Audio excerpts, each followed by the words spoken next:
Hello and a very good evening and welcome to the Netball Show on a Wednesday night. Great to have your company. Round 11 action coming up in the Hampton Football Netball League. And, well, looking at the ladder, and we'll look at the ladder a little bit later on in the show, things are not getting any clearer because the competition's so tight.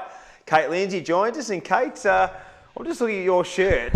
Now, there's a little bit of dirt there. So have you washed that since the association champs? Was it a pretty solid bus trip home or something or other on Sunday? There was no bus trip, and I can confirm I had this washed and ready to go today. And on my way to coming to the show tonight, there was a little puppy on the side of the road. Would have been like fresh, 12 weeks old, a black lab. And I had to stop and try and reunite it with its owner, and it's jumped all over me with muddy paws. So I think that's a valid excuse. I'll take it. I still reckon you haven't washed it from Sunday. But anyway, we'll talk more about Association Championships very, very soon. No real surprises in the netball over the weekend. It was a pretty stock standard round with the expected results. I guess the one we sort of thought that will go either way would have been North and Hamilton Kangaroos. And I think the Eagles are just starting to build something now. I really do. I think they're going to be a pretty dangerous entity over the next few weeks.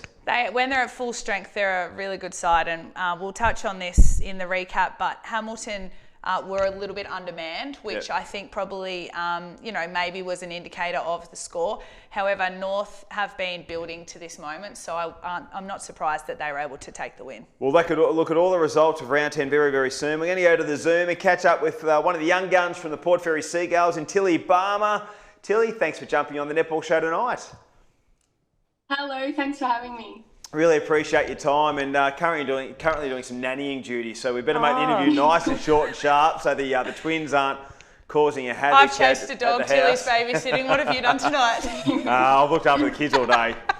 Hey Tilly, probably hasn't been the season to date for wins and losses, but no doubt there's probably a lot of learnings that you guys have been taking out after every game this year.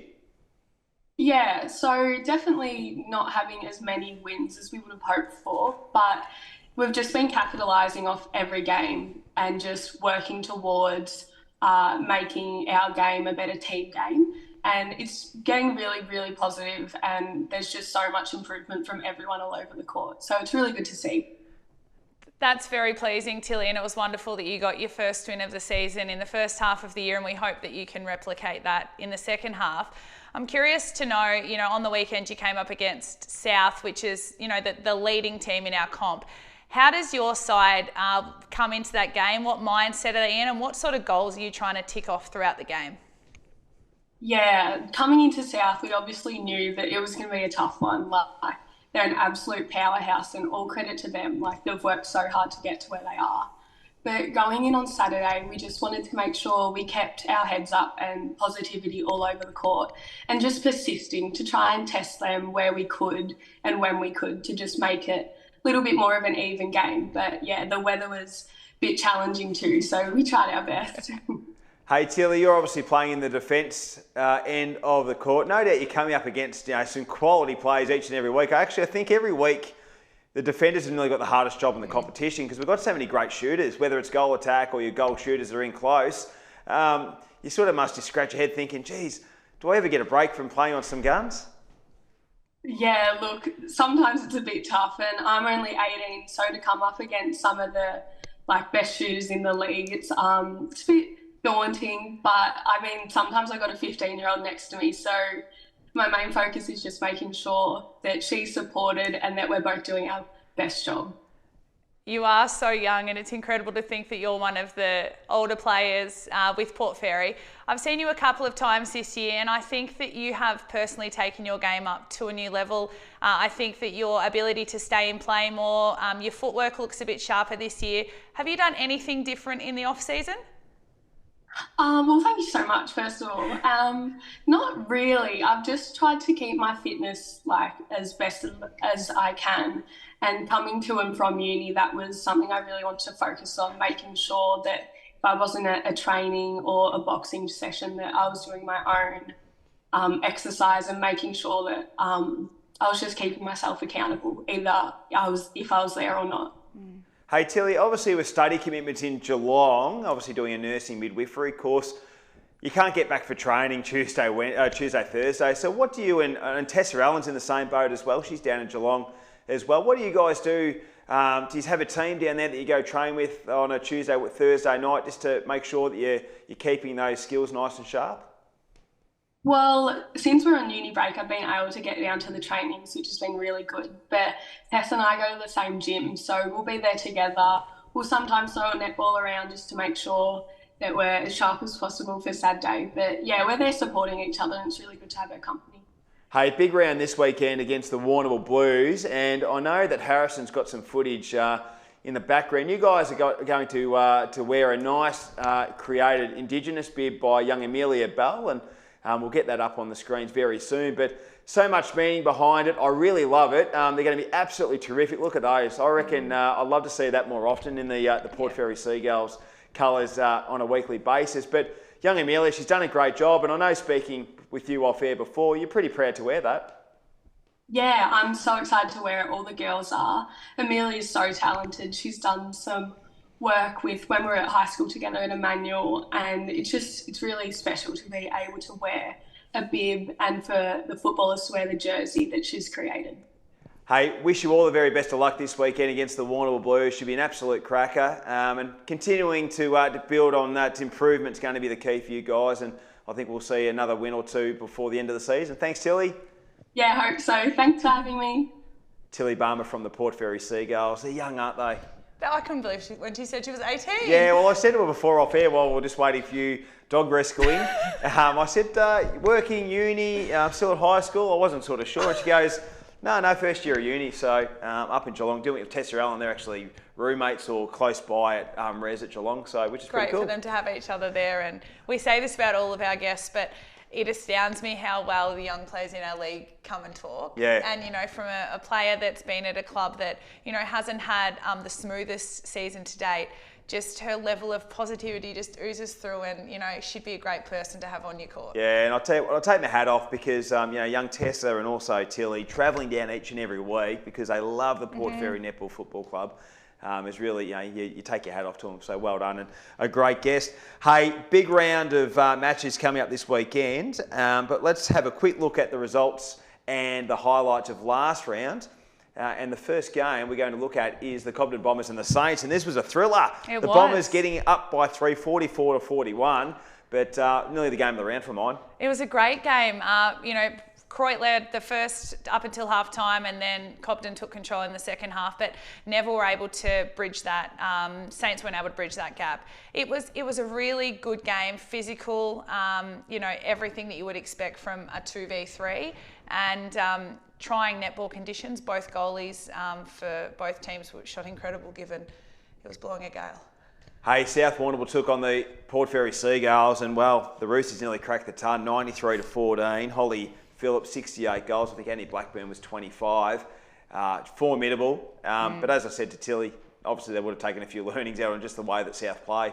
The scary thing about South is that they had no Hallie O'Connor. Oh, jeepers. And they extended their margin from the first time they met. So, it's really good for South. It shows they're building, but hopefully Port Fairy took a few things out of it as well. North Warrnambool took on the Hamilton Kangaroos, and obviously at Padrina Park with the netball facilities there. It looks fantastic, actually, Padrina Park. Really good. And the Eagles got the job done, 46-32. Yeah, and the goalies for both sides were starring, so Danielle Van Kalken and Sky Billings. Sky shot, I think, 31 goals, which is a great contribution from a goal attack. As I mentioned earlier, Hamilton had one of the Somerville girls out from what I've been told, and, that's a big loss for them. Terang Mortlake finally got one of those wins that they were desperately looking for with a big win over Camperdown, 72-35. I still take my hat off to the Magpies. Young, still scoring pretty well. Jackie Arundel, best on court with 35, and played a great game. She did, and it's nice to see her in goals. When we played them, she sort of rotated between mid-court and goals, and I think goals is her position, so good to see her playing well. Good intent from the Camperdown girls. They probably didn't expect the margin to be what it was, but Terang probably needed a win like that, so they'd be thrilled. And Warrnambool got the job done over the Portland Tigers, 53-28. Meg Carlin, guest we had on a couple of weeks ago, shot 24 and led the way with the scorers. But yeah, the Blues, nice win. And they did it without Sarah Cowling. Yeah, who's over a little sunning bit of herself. Fiji. So Must be that's nice. well, it would be very nice, and probably even better when your team wins while you're Yeah. away. But you know, I think Warrnambool will take confidence from that. It was they had to shuffle their lineup a little bit. Amy Wormwood was a star. Yeah, I She did played see in the defence Worm was and best on attack. court. She's a gun. Yeah, she is. So a great win for them, and I think it will give them a lot of confidence. Hey, I know we've got the league ladder after round 10 of the Hampton Football Netball League Open Division lineup. So the Roosters on top with 40 points, followed by the Bombers on 34. A game and a half behind is Koroit, who's just going beautifully at the moment on 28.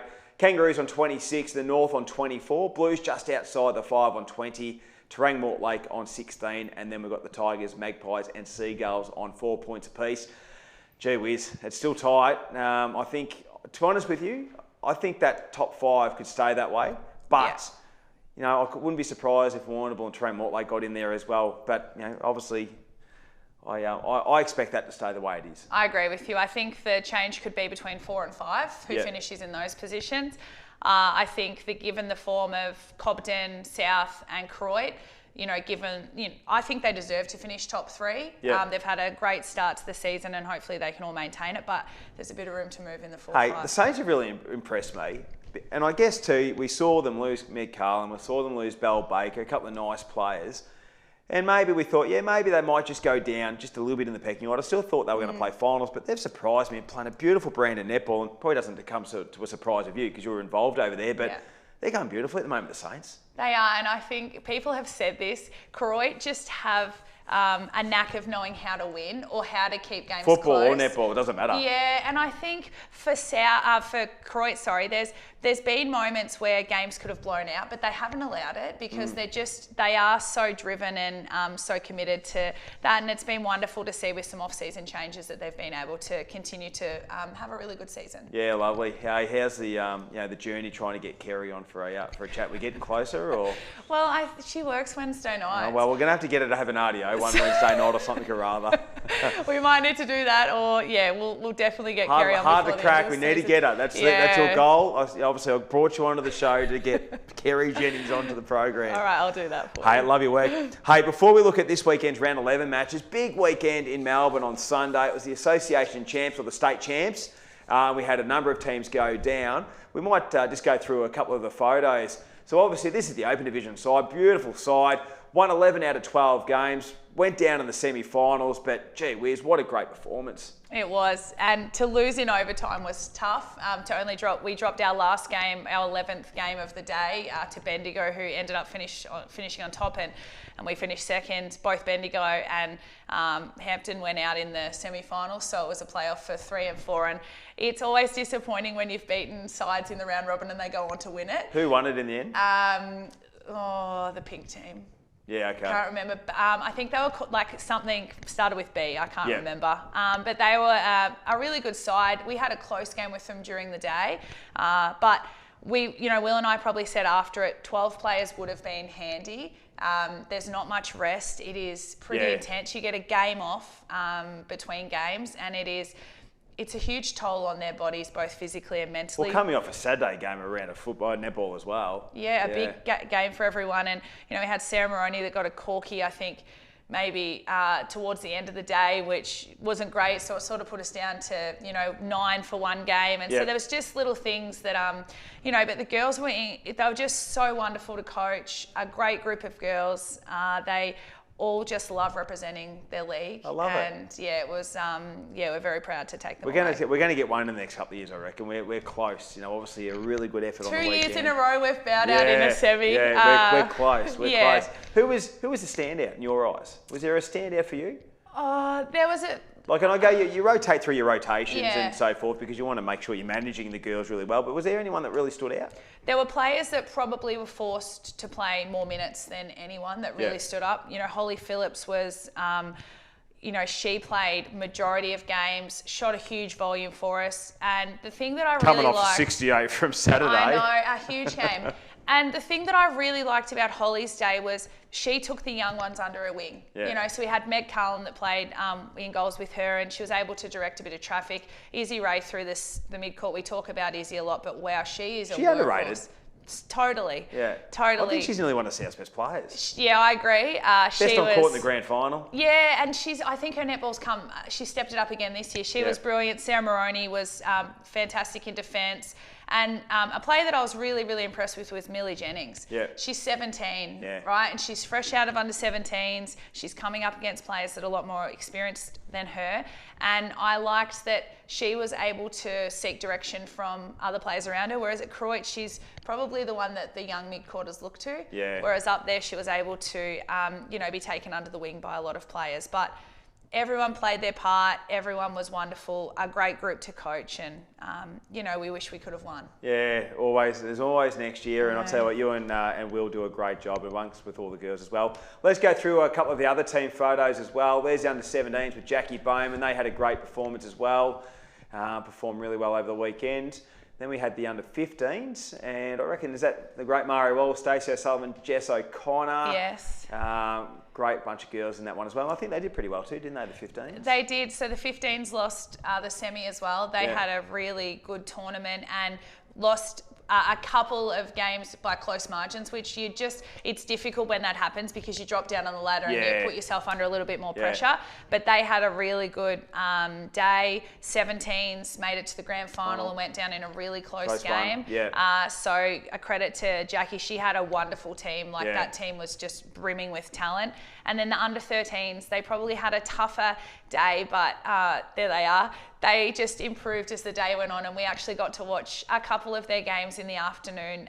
We saw them get their win, and it was just wonderful to see the joy on the young kids' faces. Yeah, what a chance to represent your league and play that higher level of netball, which is great. And hopefully there's a bit of talent pathway that comes with it as well, because we've got a lot of talent in the Hampton Football Netball League. So well done to all the coaches, well done to all the players and the officials that represented the Hampton Football Netball League with great pride on Sunday at the State Champs in Melbourne. And just a quick shout out to the Hampton League exec. It was obviously a really big effort getting everyone to Melbourne, and Mike Farrow did a fantastic job organising multiple rooms and, lots of changes and just making sure that everyone was well looked after. And I know it was appreciated by everyone. Was our friend Patricia down there supporting? Yes, we saw Trish. Oh, that's good. I just wanted to make sure she was still alive. Her. Yeah, she was. She was brilliant. She sort of didn't have an official role this year, so was able to float around and support the team. So it was so lovely to see her, and she's going really well. But they do a fantastic job to get all of us there, and to also allow the league to go away and spend the night away with their team, and they put on lunch and everything. Yeah, they do a great job. And that comes down to some great sponsorship too from the Hampton Football Netball League as well, which is absolutely. Awesome. Rightio, round 11 this weekend. Our Hampton League Live match of the day is Terang Mortlake taking on North Warrnambool. I think it's nearly one of the match of the days in the Open Division netball as well. The Eagles are going beautifully. Momentum with the Bloods after a great win last weekend. How do you see this one ending? I see it ending with North getting 4 points. I think Terang have obviously had a very good game, as have North, and I think North will continue to take the momentum. I think that North are maybe managing a couple of small injuries, so we'll see how that plays out. But if they're at full strength, I think they're going to be a team that other teams are really going to be fearful of come finals. 8-point game for mine for the Bloods, but I think North Warrnambool will get the job done. They're playing some nice netball under Coach Vardy at the moment, which is terrific. South Warrnambool will take on Camperdown, the youngsters of Camperdown. I reckon their last couple of weeks, even though they've had defeats, they've been able to score and score well. So, your Piper Stevens and the young ones that are going through the goals, getting a bit more confidence. So no doubt they'll set themselves a target against the Roosters, but South are going to be hard to overcome. Really hard to overcome. And I think it'll be great for Camperdown to actually learn from some South players, I think, and I hope that they can take that opportunity. But I mean, it would be difficult coming up against South, especially when you're sort of at that bottom end of the ladder. But Camperdown, I hope, continue to improve throughout the year and can get another win or two. I don't think the coach was there on the weekend either for Camperdown last weekend. She might have been up in Noosa on her 40th birthday. I did get a little text message on the Saturday night. Might have had a couple of ales, I reckon. So, did she give you anything to mention? No, she was having an ale with one of my friends up there, and a little bit of banter. So Hopefully, Miss Stevens looked after herself. Well, they might be better now that she's back. Well, that's right. Warrnambool takes on Port Fairy over at the Gardens Oval. The Seagulls are wearing those beautiful Indigenous netball bibs designed by Amelia Bell. But I don't think it's going to be enough to get them up over the line against the Blues. No, I don't either. Warrnambool should win this one, and I think quite comfortably given the form that they're taking from last weekend. But Port Fairy at home, obviously there's a little bit of significance wearing those beautiful bibs. So I hope that they can put out a good four-quarter performance. Cobden take on Hamilton. Tell you what, big game. Yeah. Big game for the Kangaroos, I reckon, because obviously Warrnambool's coming, North's coming, and it's pretty tight. Yeah, I've tipped Hamilton, but with a caveat. If they're at full strength, I think it will be a really good side. Well, they drew last time around. Yeah. And that's probably the thing that if, say, things don't go their way this weekend, they've still got that 2-game buffer, a 2-point buffer. So that's that draw could be a real, positive one at the end of the year. Yeah, I expect it to be close, but I just think Hamilton are a real threat. And when they're firing, they're firing. I don't know how Cobden would feel about the margin against Croydon, whether they thought it would be greater or less. I'm not sure, but I just think that Hamilton are a really nice side when they've got all of their players. Oh, I can't go past Cobden. I like the way they go. Yeah, good operators. And I reckon that Van Kalken and Remy McCann matchup could be one to And they're to really enjoy. good friends too. Yeah, there you go. So I love it. Friends before the game and enemies during the game. Sensational. Yeah. Hey, Croydon take on Portland over at Hanlon Park. I expect Croydon to get the job done, maintain their spot in the top 3 and continue their merry way. Agreed. And I think Portland have actually maybe dropped a few back to Division 1. So I'm not sure what their side will look like on the weekend. The first time that Croydon played them, they were able to win. So I expect it to happen again, and it'll be good for Croydon to keep putting those 4 points on the board each week. Hey, love your work, Kate Lindsay, even though you're a little bit dirty this afternoon or this evening coming in. So make sure next time you come in with a nice clean shirt, please. I looked a bit dirty on the team photo I'll there try as not well. to rescue any dogs. On that note, we appreciate you coming in, and thanks to our major sponsors, Power Core, Southwest TAFE, McDonald's and SunGold Fresh Local Milk. Hope you enjoyed the netball show. No netball show next weekend. We're going to have the week off, obviously, with interleague football coming up. So we'll see you guys in 2 weeks' time on a Wednesday night. But enjoy your netball on the weekend. Round 11 of the Hampton Football Netball League.